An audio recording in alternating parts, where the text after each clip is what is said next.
Андрей поправил рюкзак и взглянул на небо. Тяжелые серые облака наползали с севера, обещая снежную бурю к вечеру. До его охотничьей избушки оставалось еще часа 3 пути, и он ускорил шаг, пробираясь через таежный лес. Такие бури в Сибири не прощали легкомыслия. Он был егерем в этих местах уже 15 лет. Тайга стала его настоящим домом после того, как городская жизнь окончательно разочаровала его. Здесь, среди вековых сосен и кедров, Андрей нашел ту гармонию, которой ему так не хватало в бетонных джунглях.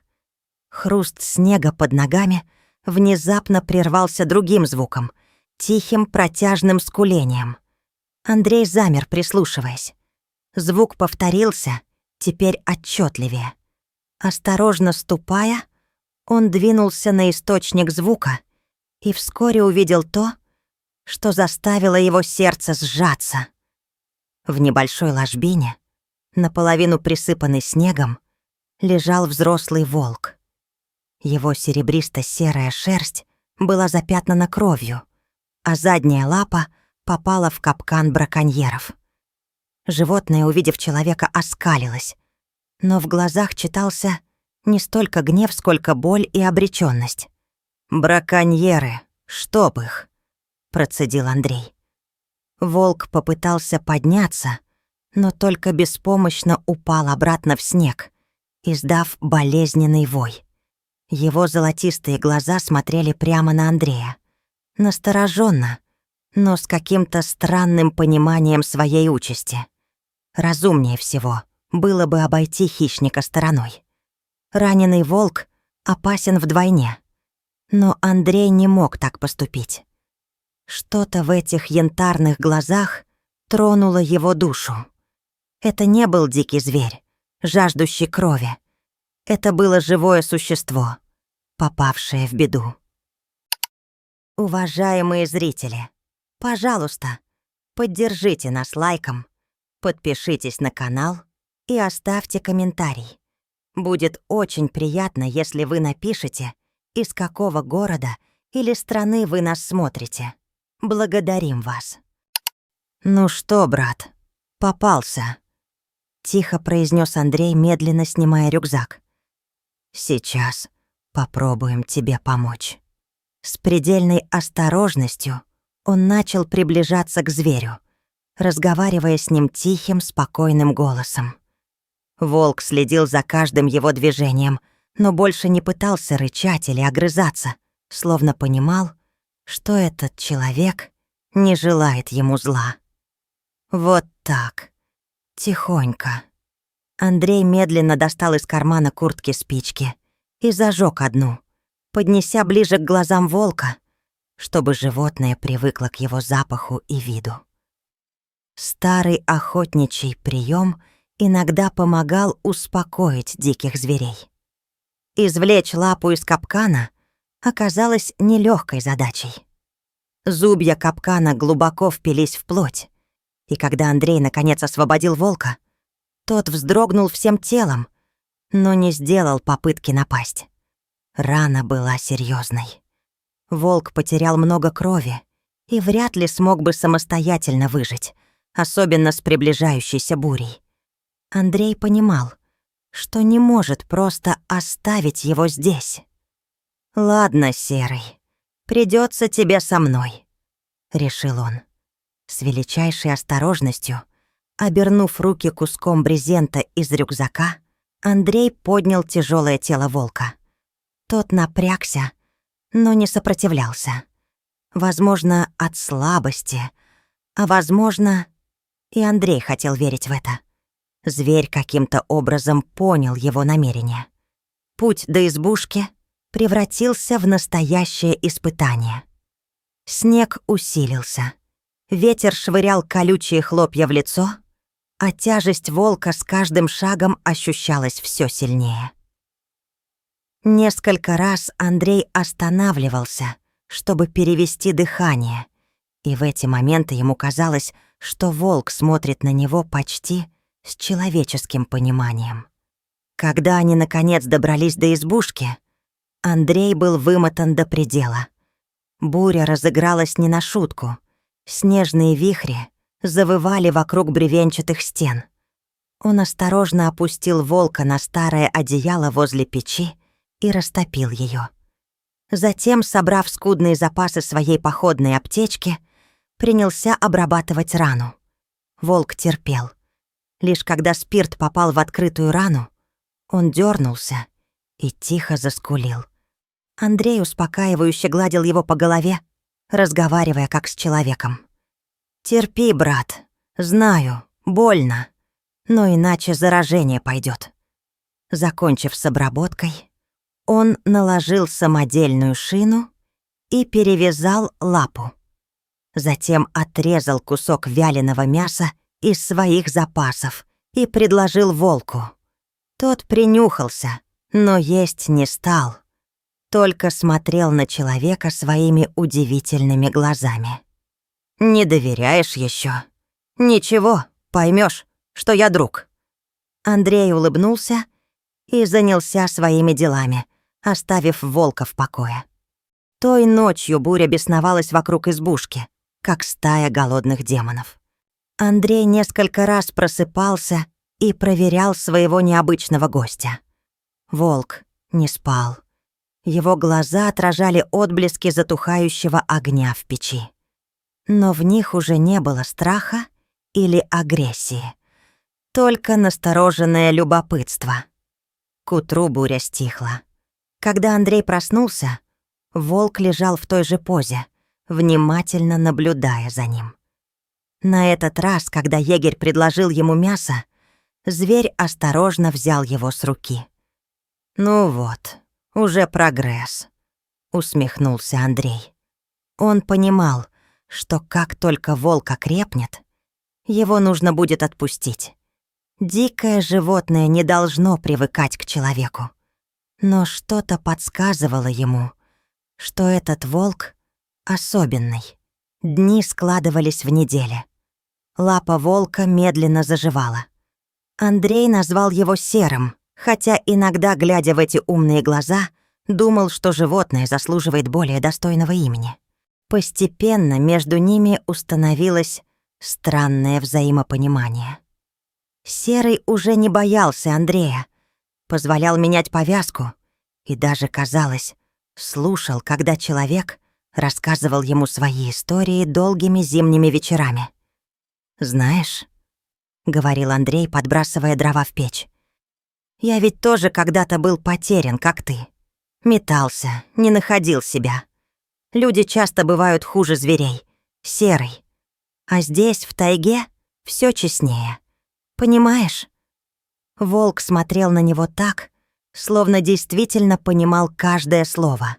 Когда пришла весна, и лапа полностью зажила, Андрей решил, что пришло время отпустить Серого. Однажды утром он вывел волка из избушки и, присев перед ним на корточки, посмотрел прямо в глаза. «Ну что, друг, пора тебе к своим. Ты свободен». Волк не двигался с места, словно не понимая, чего от него хотят. «Иди». Андрей легонько подтолкнул его. «Ты дикий зверь. Тебе нужна свобода». Серый сделал несколько неуверенных шагов, оглянулся на Андрея, а затем внезапно бросился в лес, быстро растворившись между деревьями. Странная пустота образовалась в душе егеря. За эти месяцы он привязался к своему необычному компаньону сильнее, чем сам того ожидал. Но так было правильно. Волк должен жить среди волков. Жизнь Андрея вернулась в привычное русло. Он ходил своими маршрутами, следил за лесом, отгонял браконьеров, которых в последнее время развелось особенно много из-за строительства нового курорта неподалеку. Однажды, возвращаясь с дальнего обхода, он наткнулся на двоих мужчин с ружьями. Они не были похожи на обычных охотников, и отсутствие лицензий подтвердило его подозрения. «По какому праву вы здесь охотитесь?» — спросил Андрей, загораживая им путь. «А ты еще кто такой?» — огрызнулся один из них, крепкий мужчина с недобрым взглядом. «Егерь этих мест. Показывайте документы». Вместо ответа браконьер поднял ружье, целясь Андрею в грудь. «Слушай сюда, егерь, мы тут по делу, и никто нам не помешает. Понял? А теперь проваливай, пока цел». Андрей не сдвинулся с места. Он знал этот тип людей. Если показать страх, они пойдут до конца. «Опустите оружие и уходите из заповедника», — твердо сказал он. «Иначе вам придется отвечать перед законом». Браконьер усмехнулся. «Слышь, Колян, он нас законом пугает. А кто узнает-то? Медведи, что ли?» Второй мужчина нервно хихикнул, оглядываясь по сторонам. «Давай кончать с этим, Михалыч. Мне здесь не нравится». «Заткнись», — бросил первый и снова обратился к Андрею. «Последний раз говорю, уйди с дороги». В этот момент из леса донёсся волчий вой. Низкий, протяжный. Он эхом разнесся между деревьями. За ним последовал второй, третий. Что за чёрт? Браконьер опустил ружье, вглядываясь в чащу. Из-за деревьев показалась серая тень. Огромный волк вышел на поляну и остановился рядом с Андреем. Серый. За ним, словно призраки, появились еще несколько волков, окружая поляну полукругом. «Твою мать!» — выдохнул второй браконьер. «Это волчья стая! Михалыч, валим отсюда!» Но первый браконьер, вместо того, чтобы отступить, вскинул ружье, целясь теперь уже в серого. В этот момент Андрей бросился вперед, сбивая его с ног. Грянул выстрел, пуля ушла в небо. Завязалась борьба. Второй браконьер попытался прицелиться, но не успел. Огромный серый волк прыгнул и вцепился ему в руку с ружьем. Все закончилось в считанные минуты. Браконьеры, побросав оружие, в ужасе бежали. Андрей остался стоять посреди поляны, окружённый волчьей стаей. Серый подошел к нему и ткнулся мордой в ладонь, словно домашняя собака. «Спасибо, друг», — тихо сказал Андрей, опускаясь на колени и обнимая волка за мощную шею. «Вовремя ты со своей семьей. Этот случай стал поворотным в жизни Андрея. Серый и его стая словно взяли тайгу под свою защиту.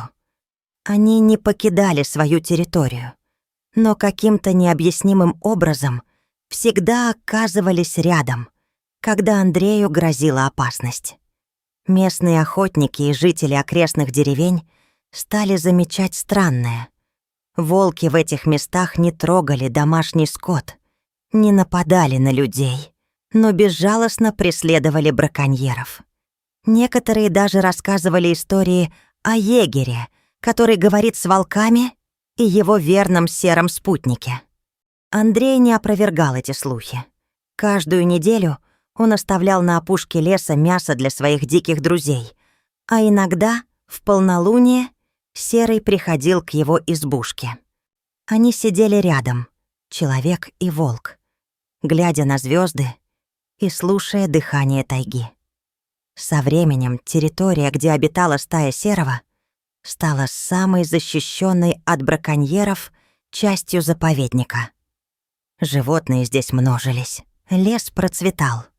А когда через 3 года возник вопрос о вырубке части заповедника под расширение курорта, именно история о необычной дружбе егеря и волков, разошедшаяся по всей стране благодаря журналистам, помогла защитить эти земли. На фотографиях, обошедших многие издания, был запечатлен удивительный момент. Сидеющий мужчина и огромный серый волк, стоящие бок о бок на фоне бескрайней тайги, словно равные хозяева этой древней земли. Андрей понимал, что их странная дружба не укладывается в привычные рамки. Волк оставался волком, диким, свободным, живущим по законам природы. Но что-то большее, чем инстинкты, связало их в тот зимний день. Возможно, это было взаимное уважение двух существ, признавших друг в друге родственные души. Или, может быть, древняя память о временах, когда человек и волк шли по жизни вместе, еще до того, как один стал царем природы, а другой — ее изгоем. Иногда, сидя у костра и глядя в янтарные глаза своего друга, Андрей думал о том, что истинная гармония с природой возможна только тогда, когда ты готов не брать, а отдавать, не покорять, а уважать. И в эти моменты ему казалось, что Серый смотрит на него с одобрением, словно говоря: «Ты понял, главное, человек. Ты, наконец, понял». Уважаемые зрители, пожалуйста, поддержите нас лайком, подпишитесь на канал и оставьте комментарий. Будет очень приятно, если вы напишете, из какого города или страны вы нас смотрите. Благодарим вас.